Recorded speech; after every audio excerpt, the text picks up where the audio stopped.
It's Waxing Lyrical, baby. Hello, Waxers, and welcome to Waxing Lyrical with Mains and Dutch.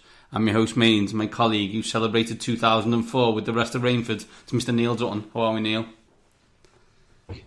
You live in Norfolk. You see what I did there? Yeah, I know. Yeah. That's kind of why I did it. Happy New Year to you and yours, everyone who's listening. We weren't here last week, mainly due to the fact it's a fantasy show, and let's be honest, if you do fantasy in week 17, we don't want to know you. Had no reason to call at all. Had no reason whatsoever. Did it have anything to do with the fact that I didn't win our League of Record, so that for the fourth year in a row I couldn't play We Are the Champions. No, it had nothing to do with that. Congratulations to Rachel Symes, who in multitasking in this purest form, not only won our League of Record whilst not at the exact same moment, but also during a period of having a baby. So that's dedication to the cause, that she is pregnant, in the process of having a baby during the whole season, and still wins. Bravo to her. In a year that we saw, was it Serena Williams win the Australian Open while pregnant? It's just another sign that women, it really isn't a barrier. You can still go out and achieve. Multitasking in its purest form. Me and Neil get a cold and are out for a week. It's that kind of world. Neil, this week it's Wildcard Weekend. It's probably the second best weekend of NFL football all year. Although, looking at the schedule, that may not be the most accurate assumption this week. Yeah, it's the second best event of the NFL year, but not the second best slate of games. I'm still trying to work out through the 57 different tiebreakers how a team that lost to the LA Chargers got into the playoffs ahead of them. But we'll come to that later, I'm sure. What we're going to do this week is we're going to quickly go through Black Monday, or Happy New Year as it was in the UK. Neil's then going to give us his fantasy darlings and losers of the year, and then we're going to go headlong into the wildcard games, give you our teams of the week. Obviously, I would expect them to be reasonably similar, given the fact there's only 4 games, and then we'll give you our picks, and we'll leave you to the rest of your day. So, Neil, let's get on with it. Black Monday. We're not going to talk about all of the losses or all of the keeps, so to speak, but there's a few that we wanted to focus on. And the first one is Bruce Arians, who's retired from Arizona, along with his quarterback Carson Palmer. But I think from Bruce Arians' point of view, it's a slightly different one, is that he will be missed, and we hope as watchers of the NFL that we keep getting coaches like Bruce Arians, because there aren't many of his sort around. No, Bruce Arians was a gruff, opinionated, and quite frankly didn't give a rat's arse what you thought of him. One of the first things he did was when he took over Arizona was say, "I hate the West Coast offense." He made that view perfectly clear. He has been very successful, and of course, this is his second retirement, because he, inverted commas, retired after the 2011 season by the Steelers. It was such a good retirement that 6 weeks later he was back as OC of the Colts. He was very successful with the Steelers. Between 2007 and 11, the Steelers were 6th, 5th, 14th, 3rd and 7th in points scored, 3rd, 2nd, 6th, 2nd, 1st in yards. So obviously, the man can coach offense. It seems to be an end of all things for Arizona, in the sense that Arians has gone, Carson Palmer's gone, Larry Fitzgerald, it's still up in the air. And, I see, they're going to have a lot of free agents walking out. John Brown did nothing in a contract year. And apparently rumours that they may ask Tyrann Mathieu to take a pay cut or even cut him altogether. So it's a very interesting off-season for the Cardinals, and all that change makes them a slightly less attractive job, in my opinion, than some of the other ones out there. It's a strange one. There aren't many people like Bruce Arians in the world, never mind in the world of NFL coaching. So will we see anyone like him again? Maybe not. He has coached 2 NFL teams he's won 2 Coach of the Years, although one obviously was with an interim tag. And he Arizona, and I guess Carson Palmer, if we link them together, are involved in 2 serious sliding doors moments around Carson Palmer's ACLs. Bruce Arians and a coach that kept his job, Marvin Lewis, may have very different careers and resumes if the ACLs of Carson Palmer were to have stayed in the positions that they were supposed to be in I think it was 2003 and 2005 and 2013. So, or was it 14? I can't remember. 14, sorry. You know, the Arizona Cardinals and the Cincinnati Bengals may have very different careers, as may Carson Palmer. Absolutely. I mean, the play in which he busted his ACL for the Bengals was a 66-yard completion to Chris Henry. Unfortunately, that was the first and last pass he threw that game. He came back, but ACL repair, has come a long way since then. He was never quite the same. And as good a nice career as Carson Palmer had, what we have to remember is that he quit on 2 different teams before ending up in Arizona. So, yeah. If we move over to one of those teams he quit on, and that's the Oakland Vegas Raiders, who fired their coach, Jack Del Rio, Black Jack Del Rio, and now seems to be moving on to ESPN's John Gruden, who before becoming the head coach is going to interview Andy Reid and find out all the interesting things he's going to do with the Kansas City Chiefs next year. Yeah, like that's going to happen. I guess the question we have is one of those interesting ones. What makes someone who hasn't been a coach for 8 years a good coach? Unlike other candidates who, you can only really see or hear what they want to do by actually speaking with them, John Gruden has made his thoughts and opinions known for nearly 10 years. So, that when he talks about something, on offense, everyone can hear it. So it's a case of, we can tap into that. Also, of course, is the fact that the Raiders are at this stage of the game being driven completely by public relations. And that John Gruden, had a very good run as head coach prior, to him going to Tampa. And it's a case, it's getting the band back together. We didn't do well last year. We tried Marshawn. Let's try it with Gruden. We have spoken to a coach on this here podcast, Dick Vermeil, who retired, spent a long time away in the booth, and then eventually came back and had a successful second and third go as being a head coach. But Dick Vermeil did say to us that time that he doesn't think it could happen again because of how much the game has changed, and it changes year by year. And plus, what we have to remember is John Gruden was crap after winning the Super Bowl. Yeah, I was going to say, it's one of those, he's kind of known as a quarterback guru / whisperer, and then spent, a multitude of years at Tampa Bay with rubbish ones. And permanently finishing 8-8. He made 8-8, 7-9 cool before Jeff Fisher even knew how to do it.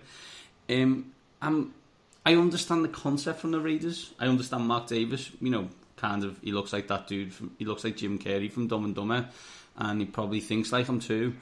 I like John Gruden. As in, he's verbose or whatever. Is he a good coach? We're about to find out. And I think you're right. If you haven't listened to the Dick Vermeil interview, please hunt it down. It's an evergreen one, so to speak. He's brilliant. We both love him anyway. Love the passion, love the tears. And I have a feeling that Dick's probably right, and that this is that he was a one-off case. But we're about to find out, and in theory, we're going to find out whether it works in Oakland or it works in Vegas, because I assume he'll be there for a few years. The opposite of getting fired is keeping your job. How Marvin Lewis has kept his job is unbeknownst, and I think we're probably going to play devil's advocate on this one. And basically Paul Brown or the Bengals organisation are cheap. And I've decided that they're better the devil you know than the devil you don't. In theory, I think we know who they wanted to hire. The assumption from the press is they wanted to hire Hugh Jackson when he was fired from Cleveland. I actually think they wanted to hire Jay Gruden once he was fired from Washington. Neither of which took place. There was no real outstanding candidate for them, i.e. someone who's cheap and worked in Cincinnati before and will work in that kind of situation. Therefore, unbelievably, they've kept Marvin Lewis again. The Bengals, one of those rare situations where familiarity will always trump ability. Yeah, I mean, I think it's one of them strange ones. I think it has gone stale in Cincinnati. I don't think anyone should deny that, but also people should not know that after Paul Brown stopped being the coach, the Cincinnati Bengals were 55 and 149 before Marvin took over, and Marvin is over 500. That's a lovely story, but ultimately, it comes down to this. In the kingdom of the blind, the one-eyed man is king. Anyone who did better than the collective idiots who came before him was bound to be a success. That doesn't alter the fact that this is a middling organisation with a middling to low head coach who are wasting AJ Green's prime years. They're wasting Gio Bernard's prime years. They have enabled some of the worst human beings in the NFL during his tenure there, namely Adam Jones and Vontaze Burfict. And basically, this is an organisation and an offence that basically has already said goodbye to their first round pick from 2017 because Marvin Lewis saw fit to call him out for running the wrong route while not ever calling out the thug that is Vontaze Burfict for his indiscretions. It's Andy Reid in Philadelphia, classic example, should have gone 2 years earlier. Yeah, I think, you look, and we talked 2 years earlier. 2 years earlier, people were saying this was the most stacked roster in the NFL. It never quite materialised in terms of playoff wins, and therefore we're in the situation where we are now. Cincinnati Bengals fans, write Reddit posts about Bengal Tigers because this isn't going to end as well as you would hope. Thank you, Luke. Thank you. Final one that I want to talk about, Neil, is what could be described as the best or the worst job available, and that's the Indianapolis Colts. And you're already shaking your head, but if you're Josh McDaniels, I think he's got the first interview for this one. I think so. It's tempting to take the job and also a nightmare to take at the same time, based on one thing and one man and one human, and that's a former general in the Civil War, Andrew Luck. Well, no, the put it this way, Jim Irsay, the Colts owner, promised this week that Andrew Luck will be healthy for week 1. You've already promised that for 2017. We're still waiting. You're a liar. You kept them hanging on so the fans will keep coming in and lining your pockets. You're a liar. You're out for number 1. And you put it this way, I would take the Colts job for $20 million a year if I was Josh McDaniels, because you've got, on the positive side, you've got Andrew Luck if he comes back. On the downside, you haven't got Andrew Luck. You've got no defense. You have an aging core of skilled players, and you've got to work with Jim Irsay. $20 million a year, please. There's absolutely no way, if I'm Josh McDaniels, I'd take that job until the end of this week. So say this time next week. And what I mean by that is, your hope, if you are him, is that the Tennessee Titans get absolutely blown out by the Kansas City Chiefs. The GM, formerly from the New England organisation, says, this coach is boring and is destroying my first round draft pick quarterback. I get rid of him, and then Josh McDaniels should probably walk from New England to Tennessee to take said role, because that is a talented roster that is probably in our opinion, looks poorly coached. That has the situation to be an LA Rams style change of offensive skill and talent. So why would I then think about taking a job on a whim of the fact that a quarterback may be healthy, and even if he is healthy, I have no idea what he's going to be like after he's basically had 18 months off. See, for me, for an offensive coach, the most enticing job offer is the Bears, because you've got a good defense, you've got no wide receivers, granted, but you do have a draft and free agency coming up, and you've got a young quarterback. But two things: One, I've said publicly quite a few times that I think that's John DeFilippo's job to have and to lose. Because we've shown what he can do with young quarterbacks. He's shown it with Derek Carr and Carson Wentz, of course. And also, John Fox is the only head coach in Bears history who had previous coaching experience before he took the job. The Bears historically like to give young or new coaches a go. So they're one of the few trend bookers. So I think I'd hate to see him go. And of course, he's been a guest of ours as well. But I think John DeFilippo for the Bears is a match made in heaven. I know the guys on Bleeding Green Nation who if you don't follow it, and you're an Eagles fan especially, you should follow. I agree with that totally. Before we go on to Dutton's awards of Fancy Darling and Fancy Loser of the Year, me and Neil would like, as NFC fans, would like to congratulate the Dallas Cowboys and Green Bay Packers for sticking by their coaches. We really appreciate it, because that means we've got more chance of being good next year. Thank you. 5 more years. 5 more years. I would literally, like, you listen to Jerry, and you like, just say you're the coach and you don't want someone who will override you. That's fine, because no offense, mate, that's your money. Do you know what I mean? Like, sometimes you got to say, Jerry, it's your money. If you want to run it like that, I've got no issue with that, especially because I don't support the Dallas Cowboys. I mean, just seeing Jason Garrett clap his players makes me want to run through a wall.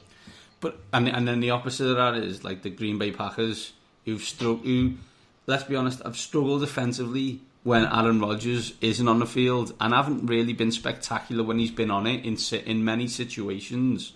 And now allowing that head coach to be involved in the hiring of the GM, who, if I was that GM, first job would be firing said head coach. It's ironic that, the offensive coordinator's been fired, the quarterback coach has been fired, the defensive coordinator's been fired because God knows how he still had a job. Mike Mularkey's going to stay, so any offensive coordinator, and apparently it's Ben McAdoo, who they're looking at, what's the point of being the offensive coordinator? Because Mike McCarthy's going to call the plays anyway, which means the offense isn't going to change, which means if Aaron Rodgers gets injured again, we're in the same position. Basically, all this can be summed up, this whole situation, this is Anthony Barr's fault. Because if he doesn't hit Aaron Rodgers, who gets injured, none of these people lose their jobs. They don't, Neil, but it also shows for a multitude of teams, we talk about the Colts, we talk about the Packers, that you can say you're a well-run franchise or you're a poorly run franchise, and actually it's got nothing to do with it. It's you were lucky enough in a very good in a particular season to pick a franchise quarterback. Bravo. Do you know what I mean? Like, Washington became a poorly run franchise because they didn't pick Andrew Luck because they couldn't, and they picked Robert Griffin III. Yeah. The Philadelphia Eagles are now this amazing franchise because they got Carson Wentz. Do you know what I mean? Like, the Browns are a joke because they haven't got a quarterback. It's pretty straightforward and pretty simple. All you got to do is have a quarterback. If you've got one of them, you look pretty cool. By the way, John Lynch, people, and I know Will did say this tongue in cheek, but Will's like, oh, he could be the first fella to go in the Hall of Fame for 2 jobs, as the safety and as the GM of the 49ers, because he got us Jimmy Garoppolo. That's how this place works. I didn't want to tell Will that Jimmy Garoppolo had exactly the same stats as Colin Kaepernick had in his last 6 games with the 49ers, because that would be ridiculous. Yeah. He's a great quarterback to have if you've got the San Francisco in your fantasy team. Yeah, absolutely. Neil, we finished fantasy. You finished second in our league of record. I finished 6th. So I think we should move on and find out, from your point of view, who the best and worst were this year in Fancy Darlings and Fancy Losers. Let's start with your Fancy Darling of the year. Hello, darling. Well, Fancy Darling, back in August, or early September, when drafts were taking place, was the 44th running back off the board in the 10th round, and he eventually finished as the running back 3. That's Alvin Kamara. Between week 3 and 13, he didn't score less than 11.7 PPR points, and that run was only brought to an end because he got injured early against Atlanta. He had at least 11.7 points in 12 of his last 13 games. This is including week 16, not last week, when he scored a touchdown and a kickoff return touchdown as well. He had 7 games with at least 20, nearly 20. He had 7 games with 20.9 PPR points. He had 6 games with 100 plus yards from scrimmage. He had 12 with 50 plus yards from scrimmage. And his 14 touchdowns are a Saints rookie record. For someone, basically, to start the season, they had Mark Ingram, they'd just signed Adrian Peterson, and then there's Alvin Kamara. For where you took him, you got an absolute steal.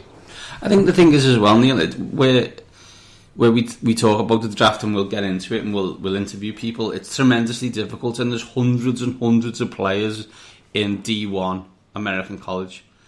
Alvin Kamara was at Tennessee. Tennessee sucked. So therefore, unless that was your job, like if you lived in the UK, you didn't see Tennessee all year unless you owned the ESPN thing. And if you did and you watched Tennessee, bravo to you, because they stunk.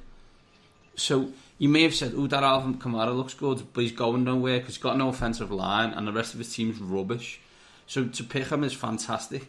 And, you know, let's be honest, back on the kind of luck quote unquote situation, it's not luck, but the way that we've laughed at the New Orleans Saints for years for drafts, and their draft this year was, I think it was Lattimore, Ramczyk, Alvin Kamara. Ding, ding, ding, everyone's a winner. Yeah. Marshawn Lattimore has more TDs this year than the 3 wide receivers taken ahead of him in the NFL draft. Nice. He's a cornerback. If you didn't know, he plays on defense. But a quick word of warning I'd say about Kamara. All these stats have been incredible. He has not had a full workload. I am not taking him with the first overall pick next year. That would be silly. Yeah, unless Mark Ingram moves on. Yeah, and again, even if Mark Ingram moves on, you still don't know what Alvin Kamara will be like with a full workload. Obviously, running back 1 was Todd Gurley, so an amazing start, I believe, this year. Unbelievable production by Todd Gurley. He had 339 fantasy points. Do you want to know the NFL and fantasy points and the world of fantasy have differed? LaDainian Tomlinson, in his best year, had 425 fantasy points. Ludicrous. That is 90. That's in those days of, you know, snake drafts or whatever. If you weren't number 1, it was time to go home because LT2 was going to take you to the title. Neil, not everyone had a great year, so let's find out who the fantasy loser of the whole year is.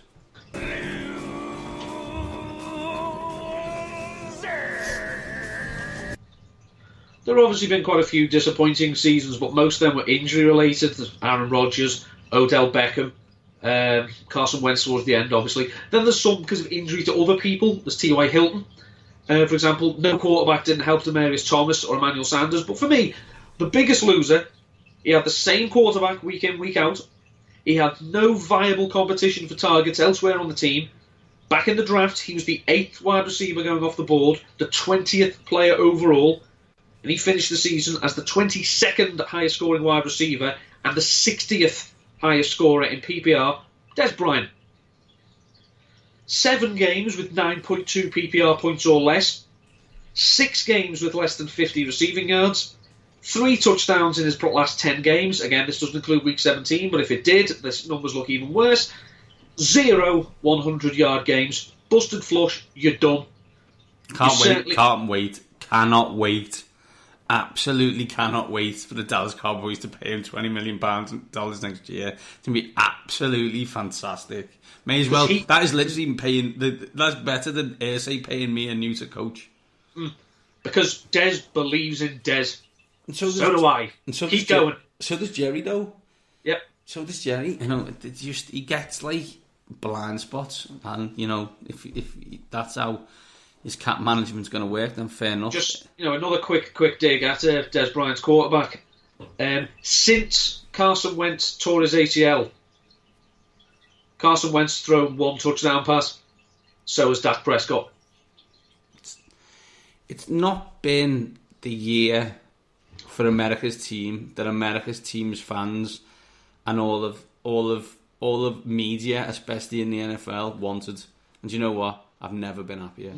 I mean, I said at the time that I thought Dak Prescott was the more valuable player than Ezekiel Elliott because of how well they can, the running backs had played. Excuse me. When, they didn't have competent quarterback play, they still had a good ground game. Last year, they had competent quarterback play and a good ground game. This year, they still had a good ground game. They had incompetent quarterback play. Dak Prescott was not good enough. And I say the ground game was working, but because Ezekiel Elliott wasn't in, they went away from it. So, keep going. Please. It's why we love the Dallas Cowboys, Neil. It's why we love the Dallas Cowboys. How about them Cowboys? Dutton, 4 games this week, and we're going to see if we can make people some money, daily fantasy style. Mains and Duds, daily fantasy team of the week. Show me the money. Don't forget, first game Saturday evening UK time, 9:30.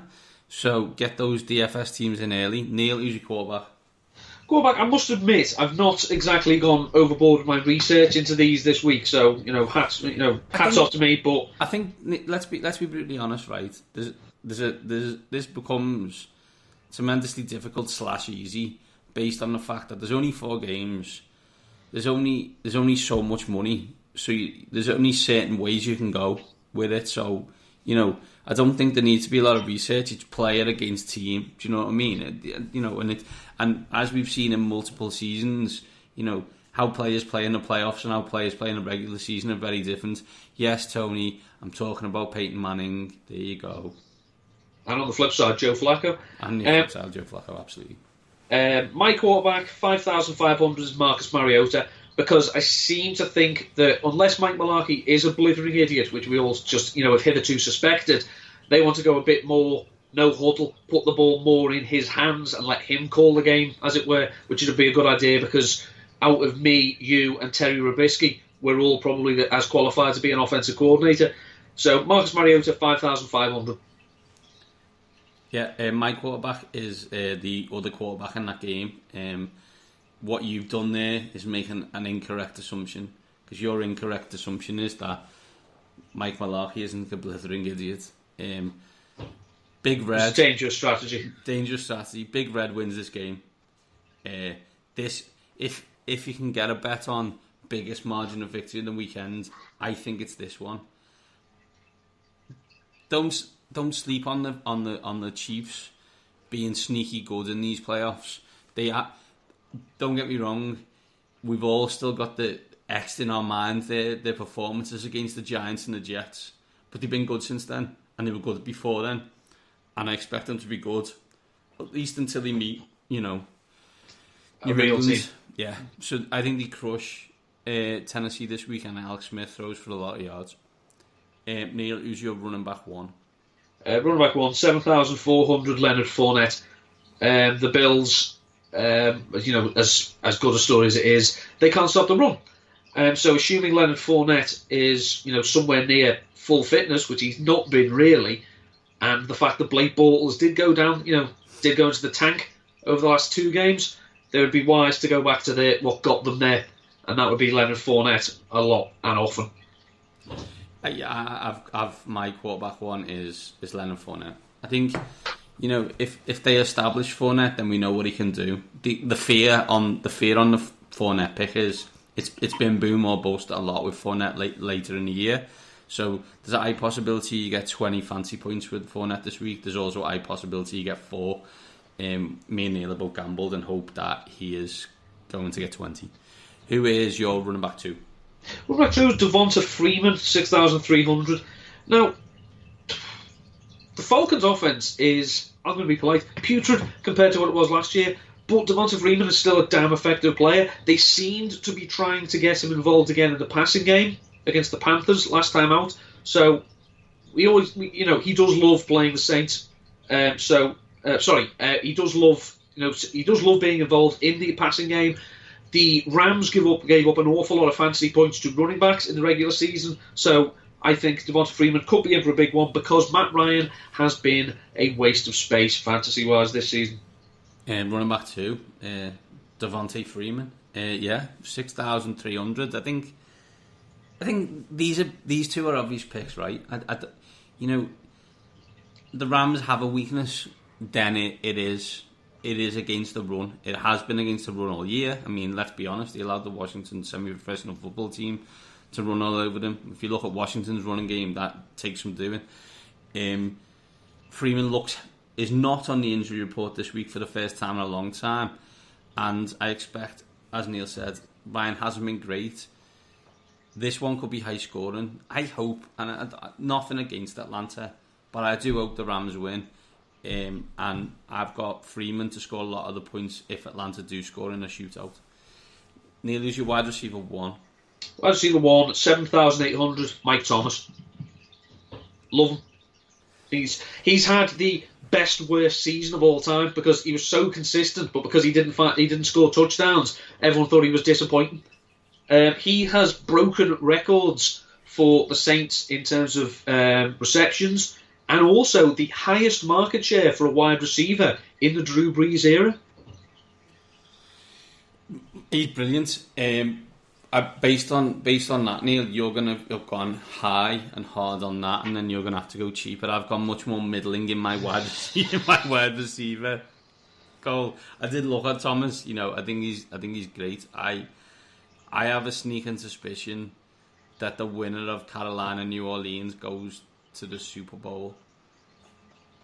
I hope. I'd like it to be Minnesota. I mean, no offense to your Eagles, Neil. I would have liked it to have been them, but they, me and you, a quarterback, they got more chance than what's going to happen in week 2. I have a feeling they could be one of the first times that a number 1 seed is not favoured going into a game, which is disappointing after a good season.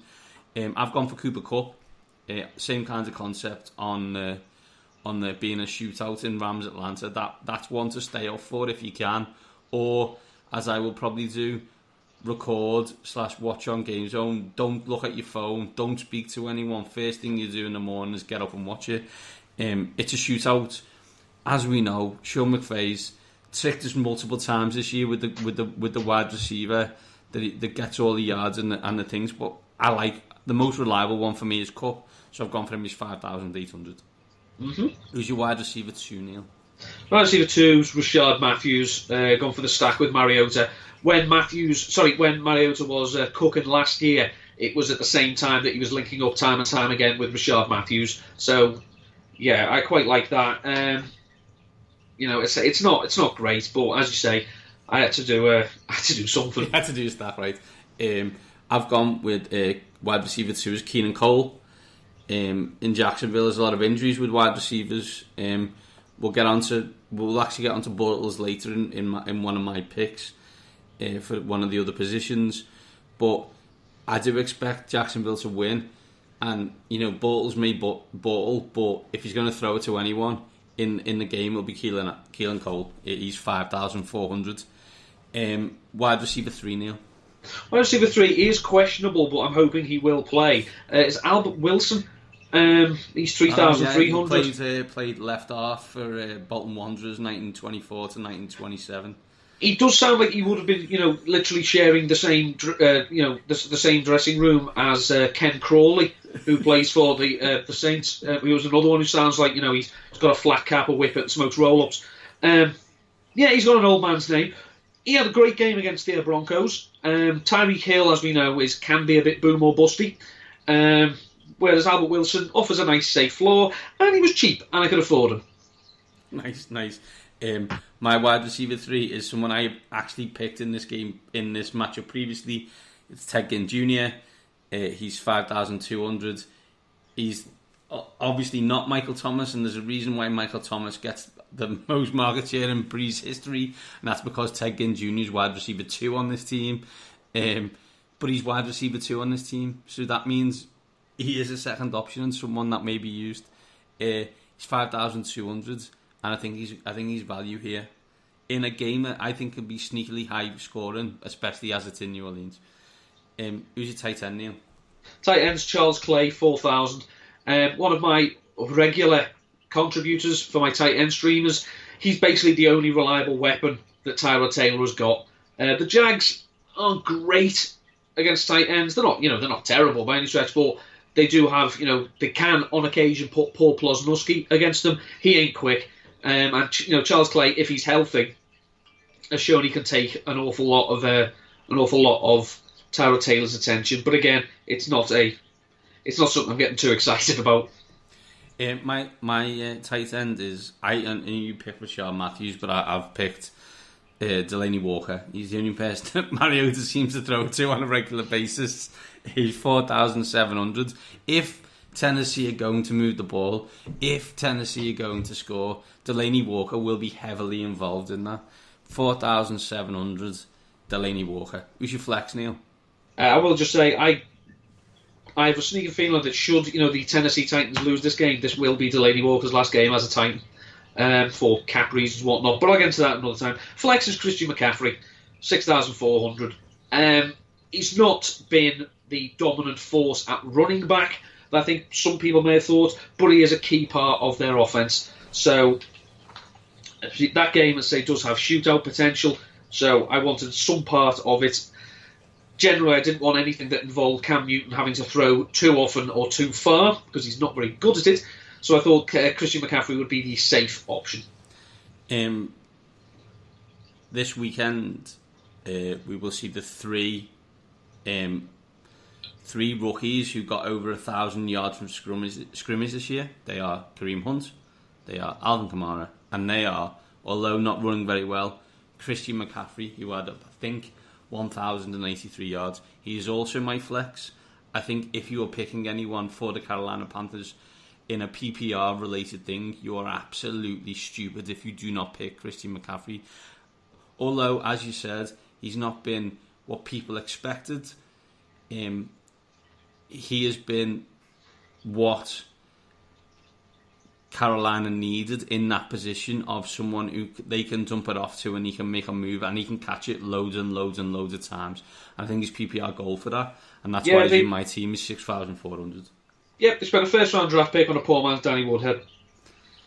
They did, but if we spin it round, earlier in the thing, a team in their division has also spent a first round draft pick on Reggie Bush, and it's the same kind of concept, right? You haven't got Alvin Kamara, but you've got an excellent slot receiver. Okay, maybe not a first round draft pick, but there you go. Who's your defense and special teams, Neil? 4,400, the Jags. I think it's the best defensive unit on offer for this weekend. To Bortle is a verb, I believe. And that is to throw lots of interceptions and probably a pick six. 2,500. I give you the Buffalo Bills as my defense.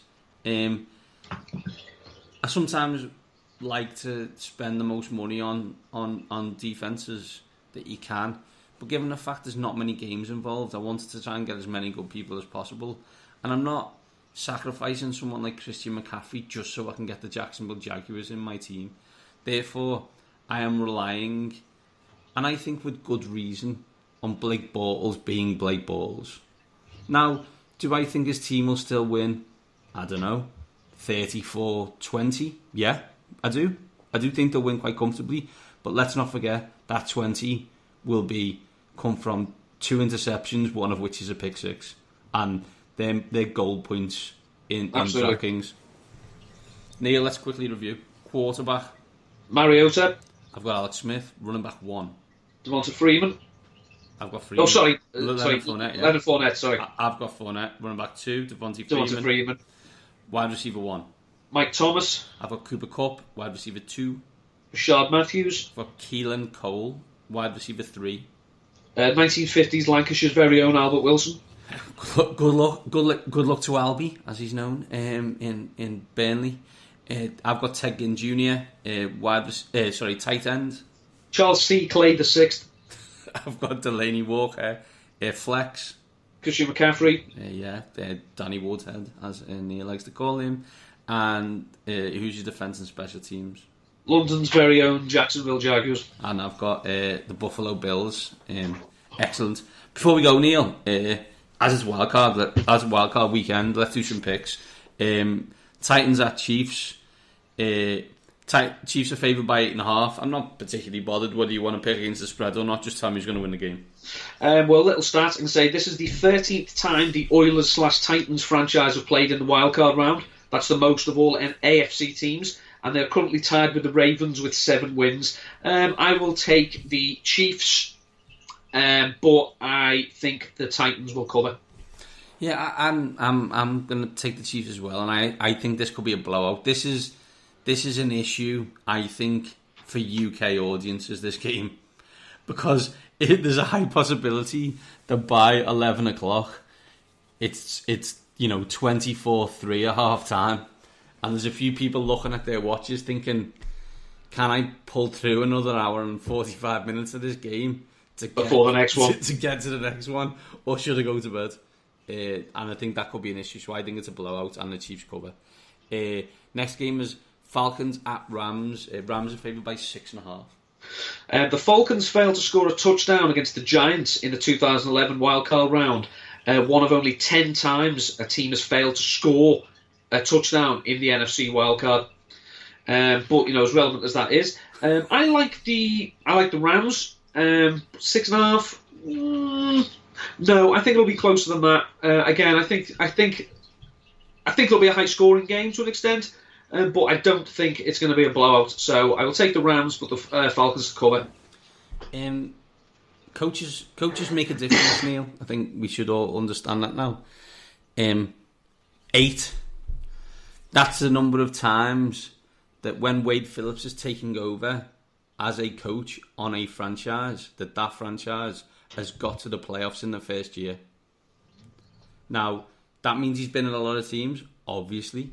But it also means that I think he's good at his job. Pass it on. We need to get him back home, by the way. We do. He's busy at the moment, though. Don't know if you know. I would also love to speak to Sean McVay, just because he seems like a tremendous mind, obviously, and he's also younger than me and you, which is quite sickening. He's also Carson Wentz. Yeah, he is. Rams win. I miss him. Yeah, I was going to say, Neil's about to start crying. Sad music in the background. Rams win. It's a shootout. When you get a shootout, take the points. So Falcons will take the 6.5. First Sunday game, another classic in the AFC. Bravo AFC, done really well here. Bills at Jags. Somehow, if someone would have told you in August that the Jacksonville Jaguars would have a home playoff game and they'd be favoured by 9 points, someone would have called you mad, Neil. I think they will win, and I think I'll take the over on them now. I think the Bills, it's an emotional roller coaster they've got here, but they're really not very good, especially on offense. I really don't fancy that offense travelling to face Jacksonville. It's one of those situations where the Jags and the Chiefs may win playoff games here, and should be really thankful of the playoff calculator, so to speak, as Ravens and Chargers would have been infinitely more difficult games. I'm going to take the Jags. I don't think I'll ever be in a position at the moment to ever give the Jags 9 points and be comfortable that they're going to win. So the Bills will cover, but I'm going to take the Jags. And bravo to Jacksonville. Well done. You were the 3 seed, and this is what you get for being the 3 seed. You get the 6 seed. So well done. Next game done is Panthers at Saints. Saints are favoured by 6.5. Drew Brees owns NFC wildcard records for most pass attempts in a game, 60 versus Seattle in 2010. Pass completions, 39 in the same game. Passing yards in a game, 466 versus Detroit in 2011. And most passes without an interception, 60 v Seattle. He also owns 2 of the 5 highest passing yardage games in NFC wildcard history, 466 v Detroit and 404 in the Seattle game. The Panthers forced 9 punts against the Cardinals in the 2014 wildcard round, tying an NFC wildcard record. I will take I'll take the better defense, and I'll certainly take the better quarterback. And I'm going with the Saints, and I will take the over. Yeah, I see what you did there. And all logic suggests that you're completely right. Why do I think Carolina are going to win this game then? I have Because you love Cam Newton because he dresses like how you want to dress. Yeah. Winner of this game goes to represents the NFC in the Super Bowl, and the Panthers cover. That's what I'm going to say. Man up and give us an actual prediction, please. Panthers. So that would mean, correct me if I'm wrong, Neil. We would have Chiefs at Patriots. Yep. Jaguars at Steelers for both of us in the AFC. Then we would both have Rams at Vikings. Yes. Yeah. You would have Saints at Eagles. I would have Panthers at Eagles. Mm-hmm. And again, unfortunately, that I know which team's getting the better, which side of the draw's got the better deal, as the Rams have already lost in Minnesota. And it was a tight game. I think they lost 24-7 in the end, but it was like 7-all late into the third quarter. So that should be a good game. Panthers or Saints against Eagles. You've got to hope if it's the Saints that it's -12. -12 and snowing. And you decide, okay, Nick, you're not going to be throwing today. We'll just ram it down the throat. Yeah, absolutely. Absolutely. Neil, any final thoughts? No, I have no articles out this week. I've taken a week off to start the year, but starting next week, I will be doing a rookie comparison series for Rotoviz, like a series of tight ends, running backs, and quarterbacks, and comparing their rookie seasons to other players of their position since 2010. I did it last year. It was quite popular. I got quite a few readers. Did some, like some Dak Prescott, Carson Wentz, Derrick Henry. It was actually quite a well-read one. I'm going to start that, and obviously, as we go, once this small match of this season finishes, I'll be doing some more draft work, presumably about tight ends for Rotoviz, and any other writing I can do. Fantastic. Well, that's the end of this week. Enjoy Wildcard Weekend, and we will be back next week to talk about the best week in the NFL, which is the divisional round. For that, for me and Neil, these top guys are out.